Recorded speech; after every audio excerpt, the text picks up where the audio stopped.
টাইফুনের প্রভাবে বদলে গেল অনূর্ধ্ব-18 এশিয়া কাপ হকি টুর্নামেন্টে চীনের বিপক্ষে বাংলাদেশ নারী দলের ম্যাচের সময়।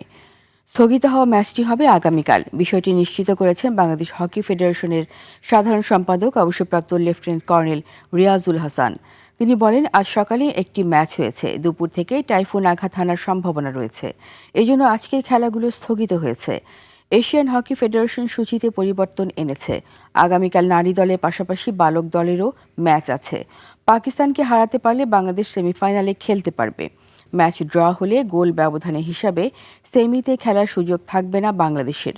নারী দলকে সেমিফাইনালে খেলতে হলে চীনকে হারাতে হবে। প্রথম ম্যাচে স্বাগতিক জাপানের কাছে 12-0 গোলে হেরেছিল নারী দল। পরের ম্যাচে চাইনিজ তাইপের বিপক্ষে 2-0 গোলে জিতেছে। বালক দল মালয়েশিয়াকে 4-2 গোলে হারিয়েছিল। পরের ম্যাচে চীনের কাছে 3-2 গোলে হেরেছে।